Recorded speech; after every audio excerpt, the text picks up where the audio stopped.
want to just walk around and observe the way our weight transfers in daily life. We get through, yeah. So we want to try to incorporate that weight transfer motion with our bow stroke. So, and the relevant principles here are to remember that when a single joint opens on our body, it describes an arc. So if we want to pull a straight line with our bow, which is the goal, we have to incorporate and use two joints have to be involved to make that straight line happen. And those joints are, the first joint that opens is what? The armpit, and then the forearm takes over with that rotation of the upper arm, right? That's our big takeaway here. Pull a straight bow. We start from with the armpit opening slightly, and then the forearm joins in just inches later. But that's the two joints that happen to make that bow, and you can see my forearm. So if you're watching somebody playing and they're doing this, and their elbows like one sort of parallel with on cello, parallel with the floor as they go from frog to tip, you know that the arm weight is not going to be in the bow at the tip. You can't have a powerful big sound out there. They're going to get a decrescendo on every note. So if we add that rotation of the upper arm, you can see the arm weight is going to be having impact at the tip. So those are just the general principles behind these actions. So in action 1, we're going to do flying pizzicato, and Samantha and I are going to demonstrate this in parallel on our two instruments. So whichever instrument you want to do this on. But I remember the flying pizzicato was like such a huge moment in my life as a cellist when Mr. Rolland presented this for the first time. So, and I've always, I love doing this. It's so transformational for students and opening up their bow arm, and you get this kind of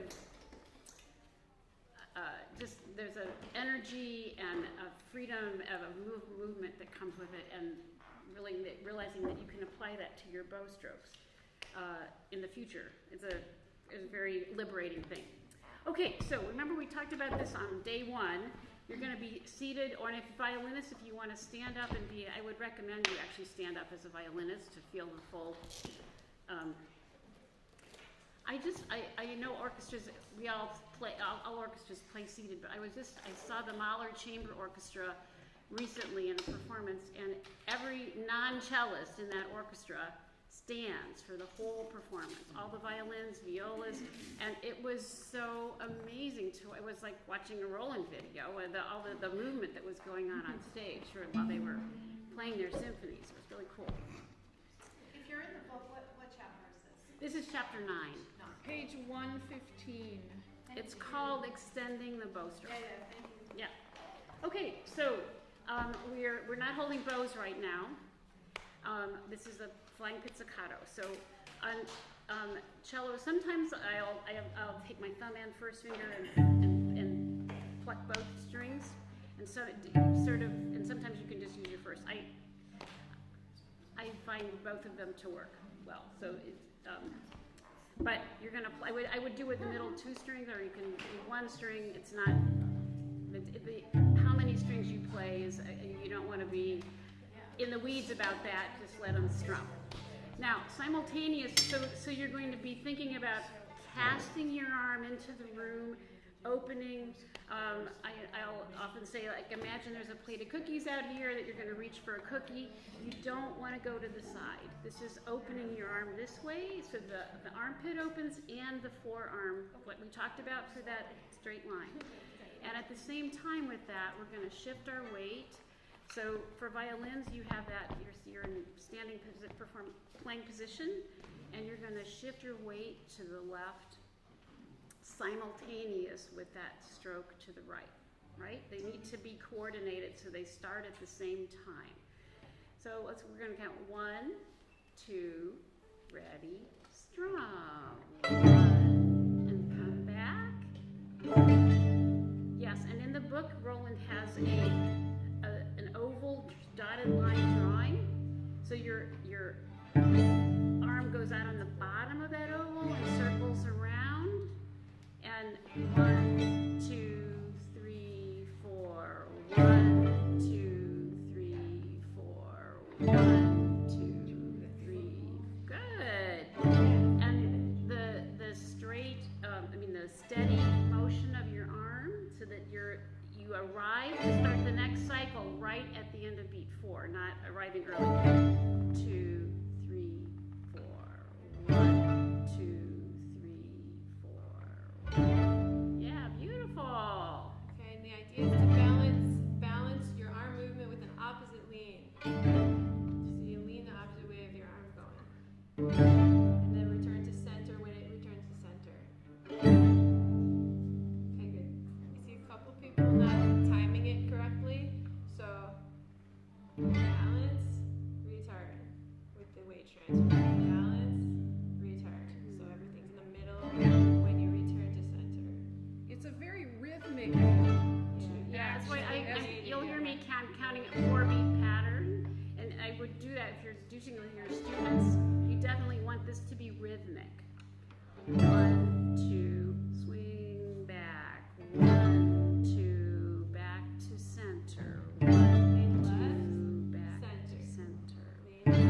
Lean left. You did it. Some people are backwards. Lean left. Great job. Back to center. And this way. What? Oh, you're. I got it. And that way. And that. Yeah, good. That's it. Weight transfer in your feet. That's also should be happening. You should feel the weight of your body first on one foot, then on the other. Sits bones for cello. Yeah, and you're gonna come back to center. You're not gonna be rocking far left to far right. It's like like you're out on the high seas in a bad storm. 1, 2, 3. Good. Now, can we try yeah. And as you know, Mr. Rolland always wanted you to be doing these actions to real music. So Joanne's going to play on top of Old Smoky. We're going to pluck our strings. You can do whatever strings you want. D and A will work well, and you can play So are you gonna do like 1, 2? So you Uh-huh. okay.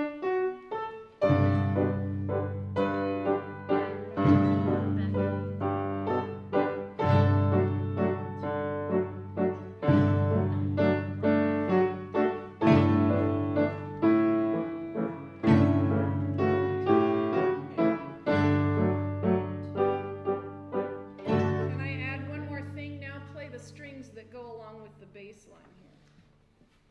I'm in the key of D. You're in D major. Yeah, you do it. So I start on D major. That's G. And back to D.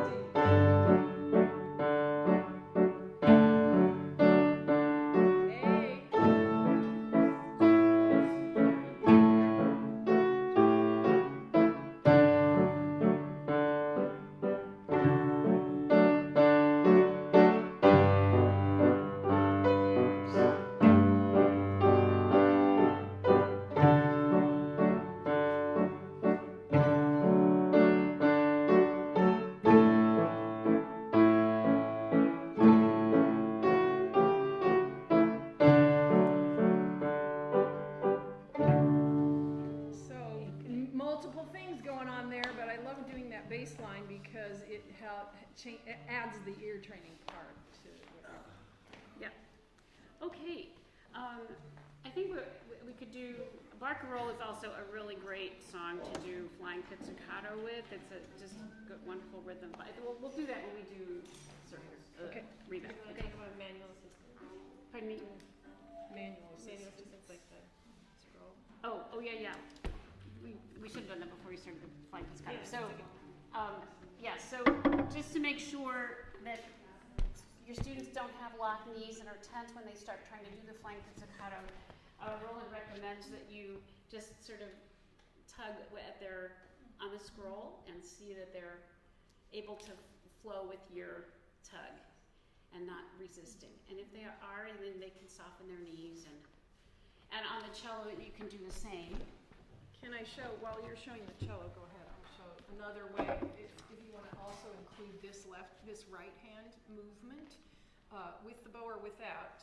I'm going to take the pinky, okay, and when she has the bow in her hand for rebounds, I will take the screw, so I'm not actually touching her, but pinky here, scroll here we go, ready, go. So teacher can have a huge impact on getting that, but it takes a little practice because it's the opposite way you are actually doing it. You have to go, they're facing you. So, but that's Nancy Cradle for me.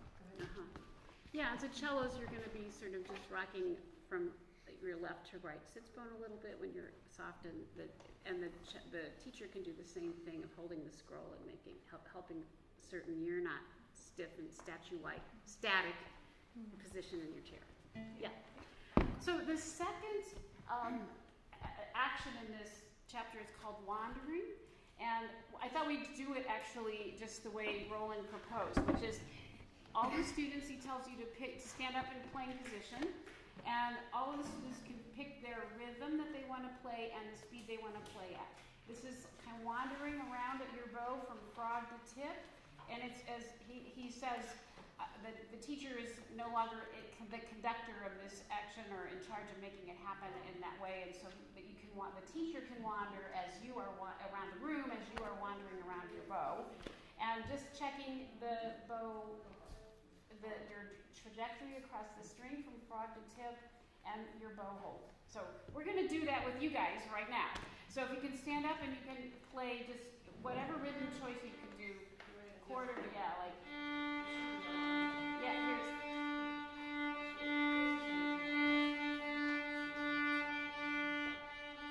Yeah, so you remember, you got to be in the mindset of the student who's not played all over the bow yet. We've only been doing stuff in the middle of the bow so far, so we're now introducing the whole field and exploring. We're not talking about bow distribution and how much bow you're going to use on each note, and none of that stuff yet. So, okay, just go at it in your, 10-year-old mind.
follow through, and then I was saying to her, well, I get a lot of this with my kids, and y'all probably do too. I mean, it's just a natural thing. Like, the kid will be like, oh, my bow's straight, and all of a sudden, next thing you know, and I would say, get it out of your ear. Just get your bow out of your ear. But Joanne just said, when you're going for that close, you're going up and you want to feel this closing in follow through, use your index finger. It's kind of like a little hook and push this way. Tell the kids to use their index, not index, their ring finger. And it really does make sense to me. And all my type A's are going to be like so about that. Yeah. So here's where that came from. Jerry Fishbach. Actually, the itchy nose one doesn't pull in with a ring finger, but we want to avoid severe angles. Slight angles are okay, but the itchy nose might be appropriate for some kids. Always use whatever works for your students to look the right way. But Jerry's idea is pull in with the, I'm saying it intentionally this way, ring finger approaching the frog. It's a 9-letter word that sounds like putrefact. And when you say that to high school kids, they giggle and they want to say it. Putrefact, what? And so so Jerry called it with his college kids, he called it the ugly word. And then fluffy fro is another one, flexible fingers of a frog. So are we doing the pretty word today or the ugly word today? And but I didn't use that language. So you can use whatever works, but putrefact, I'll say it one more time. Pull in with, I don't think that's on a handout anywhere. Pull in with the ring finger approaching the frog. And that works for cello. Little. Oh, it is. What page?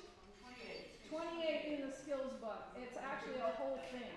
That whole tune is about practicing putrefact and fluffy fro. So those are Jerry Fishbach terms, and I got his permission to I didn't make it over to all the cellists in the room. I wanted to say to everybody, in extending your bow arm as a cellist, some kids are going to have bows that are too long for them in their instrument they're playing on, and so I'll just put a piece of tape at the end and I'll tell a kid, this is your imaginary end of your bow.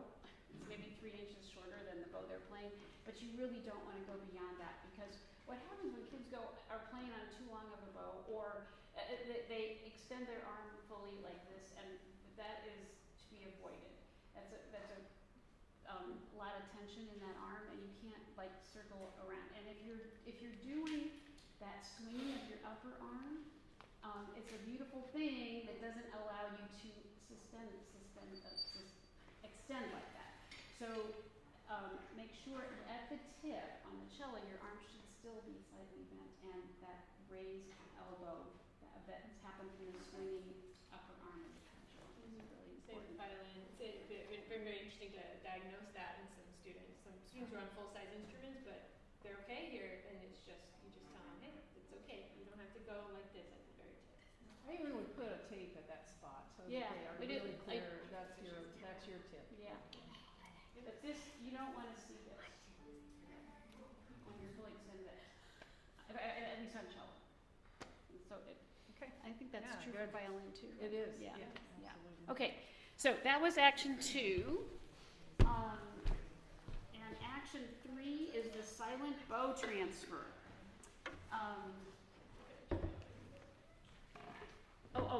The other, in this, it's actually Rolland in action 2 at the end of the wandering section, he'll have the kids do, have you tap your fingers, so everybody hold their instrument. So, and you'll see this on the film as well, but sort of a command of put your fingers, your bow at the tip, tap your first finger, tap your pinky, roll the bow, and rock the bow. Then you're going to lift the bow, move it to the middle, tap your first finger, tap your pinky, roll the bow. Make sure your elbow is moving with the good. Rock the bow between those 2 middle strings. Go to the frog. You'll see the elbow elevation is quite different at the frog, middle, and tip. So that's an observation your students are going to make. So you can tap your first finger, your pinky, roll the bow at the frog, rock When the you bow. roll the bow with the frog, make sure you're still moving from the elbow. This is an entire part of the whole arm lever. Yeah, it's the same Take your toe. whole arm from the. Okay. So that's the last part of wandering after you. And then the next action, silent bow transfers. You're going to place the bow, and this is a silent exercise. You're just going to, with your best bow hold, going to place the bow in the middle, and then with an arcing motion, move to the tip and replace it out here. Notice your elbows change of elevation, and another arc motion to move. So it's not a vertical line segment. You're moving in an arc. Reposition your bow at the middle. Good, and then you're going to move in an arc motion down to the frog. Yep. And as he writes, do this many times. So that arced motion, and your kids can, again, this can be sort of each individual doing at their own speed, concentrating on their bow arm, that arced motion to these specific locations, and watching. I like to tell my students to pay attention to how relaxed their bow hand is when they're at the frog, and then the middle, and then the tip. And can they actually place the bow at the tip, their own tip, without it bouncing? They'll notice that usually pretty quickly. So that's the skill, the highest level of skill, to be able to do the tip end touch. Yeah, and you want to have this really elegant arrival, like when a pilot does a beautiful smooth landing in an airplane, as opposed to one So what where the about the natural tendency of kids to balance it in the air by pushing with their pinky? How do you, I mean, I know you can say arch your pinky or tap your pinky and all that. How do you really keep that? I mean, because every time you put it in the air, with the frog being that heavy, then, you know, they're wanting to balance this with this. The place and lift has to be done. I think maybe at the frog even, because at the frog it's easier. And I would do it at the point where their skill level is and strength is. So if the frog place and lift is what they can manage when the bow is horizontal, that's the hardest thing. Actually, in the developing flexibility chapter, which I don't know who's doing that one, but I think, is that today or tomorrow? I think it's tomorrow. It's No, toward the it's the last part of it. toward the end of the book. No. He does something with flexibility in the air tip up, because that's a weightless bow. Then he says all these different things that you're doing with the tip up. Tip it at about 45 degrees. Now do them again. Do all the same things. Well, that's where you feel that coming in, the weight of the bow coming in through the pinky. And I'm sure he would say, if they're not ready for 45, tip it less than that and do it, slightly less. So, anything else to add? I'm going to do spiccato later today, and if it was addressed that it's okay for the pinky to have. Go back But to the he balance. starts at a balance point for spiccato, and then he's weightless, and then he said, now do it at the frog, you'll feel your pinky a little bit more. So I think that's probably the number one thing that I have to remediate in students. Interesting. Because I'm usually teaching kids that are already playing. Yeah. And the bow pinky, the lack of flexibility, the fact that they balance that weight so much, like pressing that pinky. Habit is an issue, and I'll talk about that in the remedial teaching. We were just talking about habits in fingerings and habits in actually hold, ways we're approaching the instrument, habits of positioning, habits of excessive tension in parts of our body. We're very unaware often of those issues, especially if they've played for a year, 2 years, 3 years, and now you get them coming to your program. To identify what those issues are is one step in the process. This is like AA. I'm just going to say, not that I've gone through that process, but I kind of know something about it. You have to understand what it is first. before you can fix it. And you have to realize it's not right.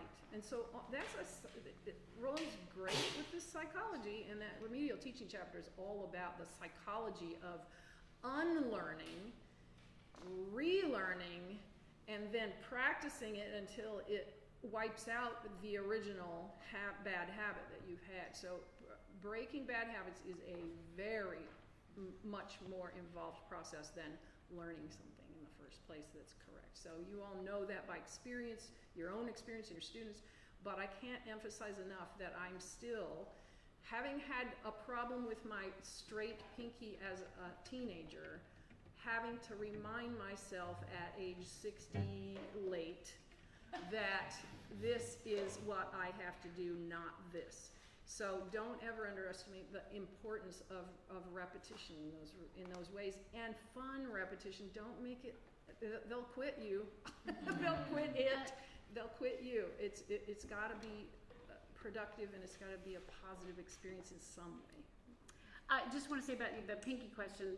This is with cello, young cellists. This is the moment where you really need to decide if you're going to let them have their pinky on top, because you'll find with some kids that they don't have that strength in the back of their hand to be on the side, and then they're going to start doing this with the bow.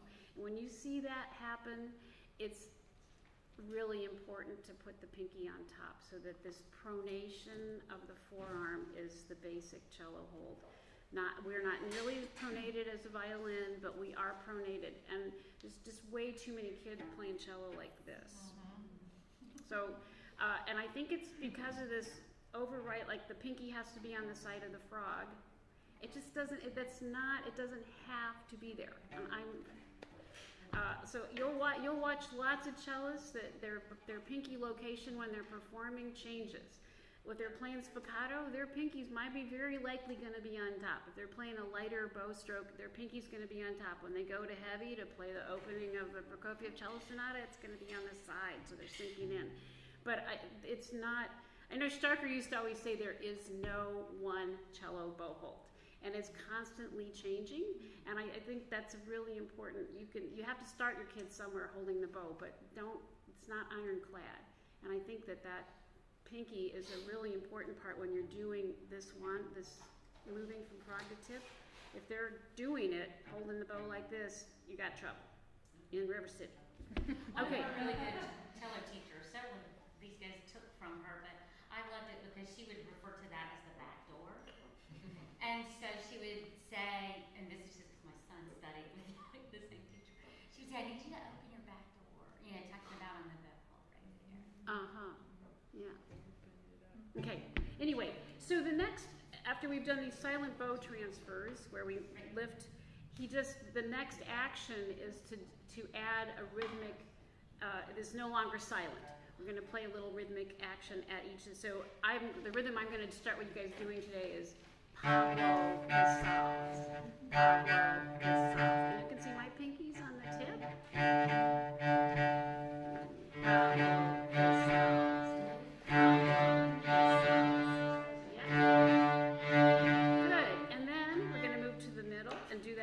Motion to get, you always want to move in a circle, move to the middle of the bow and do the same. And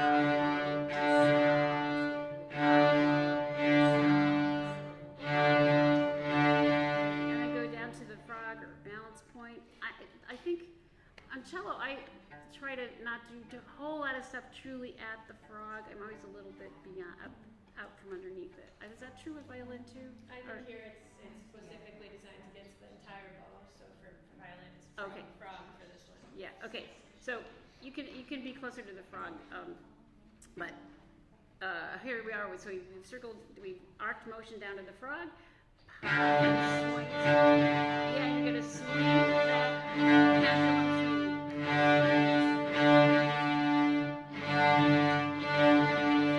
Okay, so you want to say something else to Yeah. add to that. In the silent bow transfer, it says that there will be fewer hairs touching the string at the frog, so touch on the side a little bit here, and then more flat in the middle, and definitely flat at the tip. Just to notice that when the arch happens, because of that movement, and because at the tip you want to have less hair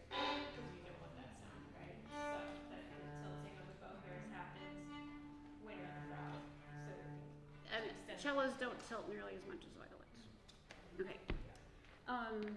So now we've explored all parts of the bow, and now we're going to put things together. I know we have to save time for showing you I put the alarm on 10 till will Okay. be enough, and it's about Good. 12 minutes from now. Good. Okay, so we're now going to put the bow in our hands, and we're going to try doing in essence, the flying pizzicato with our bow. So imagine the same gesture that we just were doing with our bow, with our pizzicato hand.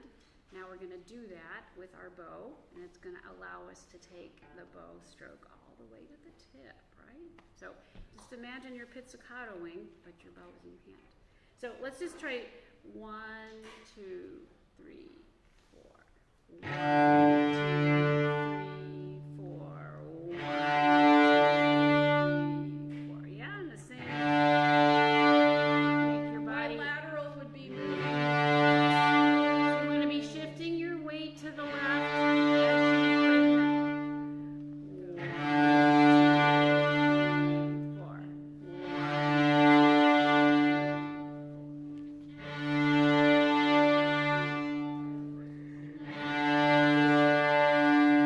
Good, and you can see how that motion allows you to keep your arm weight in the string as you go to the tip. Arm weight at the tip. So you're going to be doing that pendulum rotation on your upper arm. Rotation.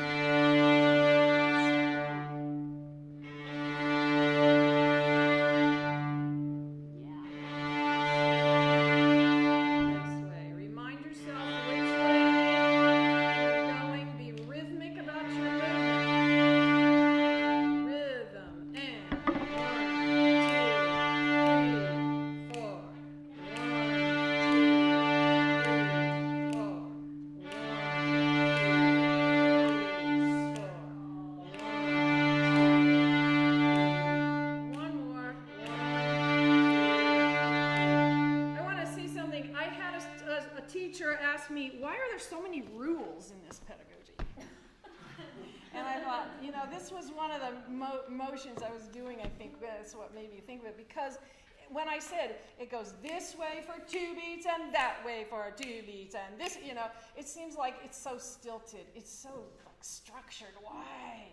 And she was a very fine player, actually. That also told me something. What was in her mind was, I'm way beyond this stuff.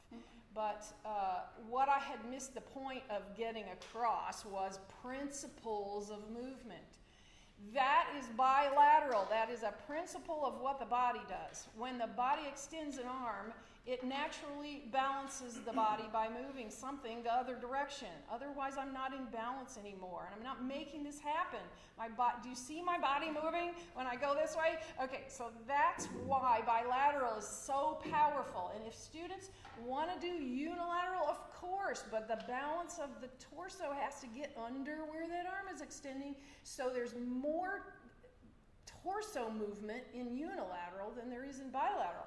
Bilateral is so easy. It just feels so balanced. And unilateral doesn't feel so balanced, but cellists have the chair. Cellists do a lot more unilateral motion than violins. I'm sure it's because of the chair and the stool, similar with bass. And I think, so yes, it's a rule of physiology of the body of movement.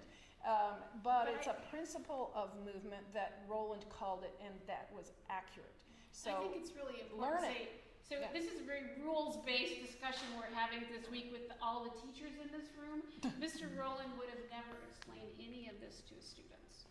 He said so little. It was all, you mimicked what he did. Move the scroll and the arm. Movement. Just get the feel of it. Or he'd walk around the room guiding people, making a band. So when you do this flying pizzicato, that circle in front of you is important. I'm looking at him and I'm seeing kind of small circles here, and it should be pretty dramatic. I like to, as a cellist, I like to see my arm coming back, eye height at least, when I'm doing that return circle. Well, talking about exaggeration. Like in front of your belly button, it's too low. It's easily seen. This has to really liberate your shoulder and you should feel that swinging up here, not just this quiet. And actually, starting instead of centered to left for bilateral, I always taught my students first time, lean to your right, get ready to play, now go to your left, because the exaggeration actually helped them understand what in the world I was talking about. Yeah. And so then we could refine it down to center yourself and now go left when the arm extends. And that's really what that We have actually a question here. I've just had some teachers that call it cookie size, pizza size. Oh. I would avoid the circle though. It's an elliptical shape. Always keep that. Oh, I just finished a level 2 online course, and a lady came in and did bilateral motion and flying pizzicato for her final evaluation, teaching somebody this. And she showed a football, a spongy one that was green on top and black on bottom. Okay, the shape is perfect for the elliptical shape. And she said, go black and go green, and go black and go green. You know, there's so many clever people, and you all are some of the cleverest. So figure out what works best for you to help with those images. So we have 5 minutes to do 2 more actions. So the next action, long strokes followed by the release. Which we did short ones of these yesterday, where we did the release, was just sort of at the balance point, and now we've opened up to do.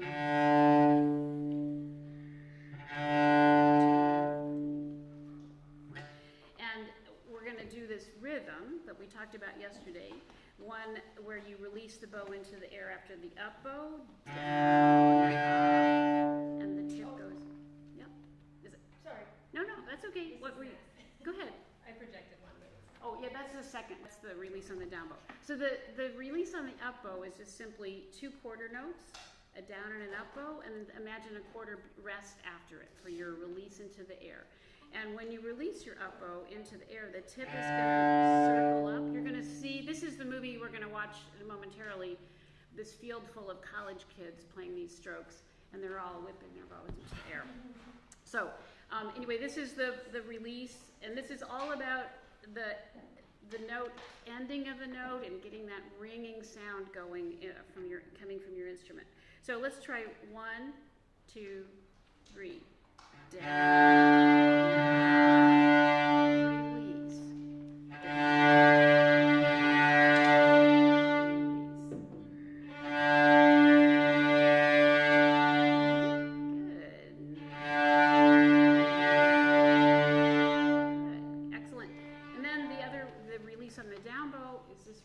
Projected behind me, which is just get it going, down, rest, up, down. I want to do this one unilateral motion on cello, but okay, down,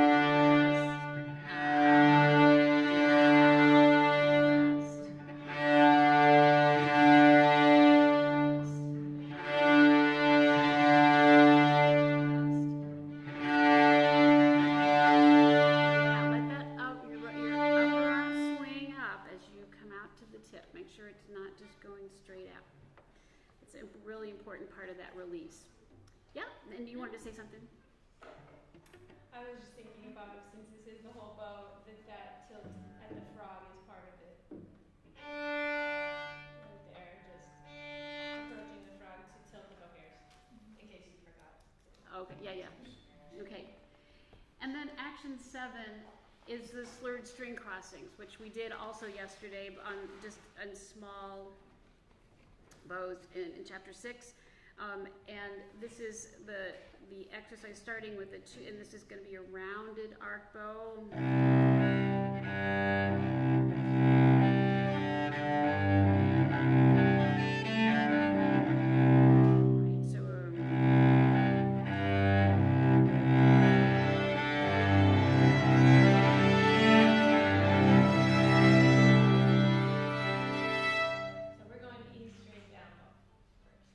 You guys are going to start on your highest string. Your cellos are going to start on their lowest string. So, and we're going to do 8th notes, triplets, and then a 4-string crossing of 16th notes. Yeah.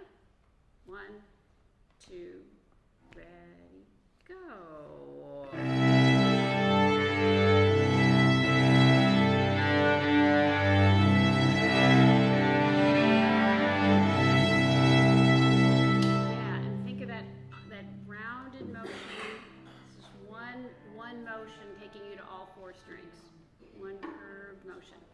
more time. It's funny when you start thinking of other things, the bilateral motion kind of goes out the window for, sometimes.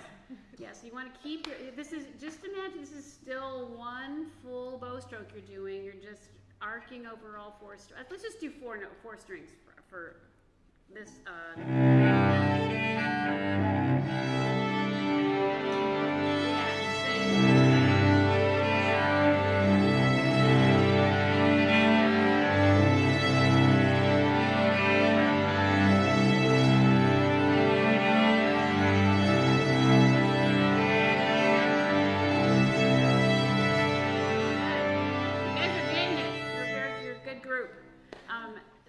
so lovely to look out in the room and see all this motion. I think you should watch the movie. Okay.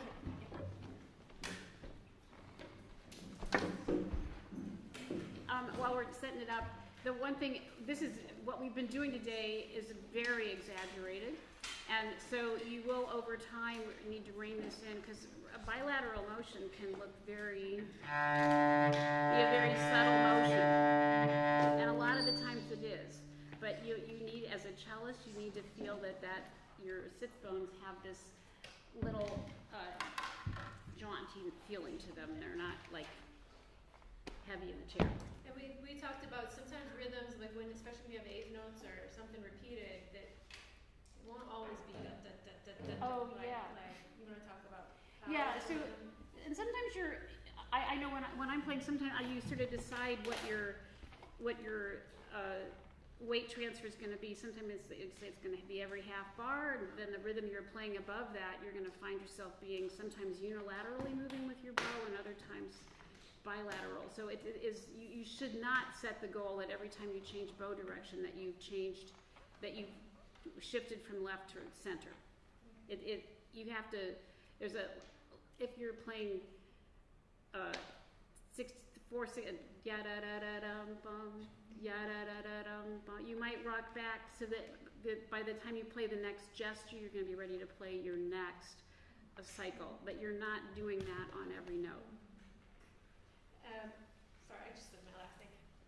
In the book, well, I did violin cabbage down with the kids, and it's da bilateral. So Yeah, we're doing eighth that's the notes. first tune, I think, in the Yeah, you'll- skills book.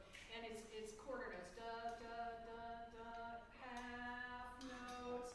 Don't do bilateral here, because you're gonna get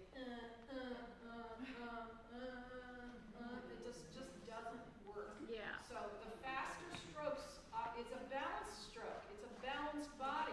Faster movement, but shorter bow strokes can be right here in the center. They don't have to be the whole body.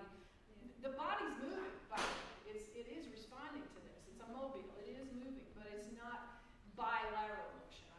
Yeah, I think the additional. I always ask my kids, are you buoyant in your chair? You're not like heavy, like gravity pulling you, but you're sitting up in your chair. Yeah. The conductor Teddy Abrams always says, "Are you sitting up?" He says that to the whole orchestra. Think up, like you're playing. Sandra Dackel, she And says, that's, have your wind players look like their heads are bobbing, up, every time you breathe. She wanted to literally see their heads move, because the body is all connected. All right, let's watch this movie. Long bow strokes are introduced in this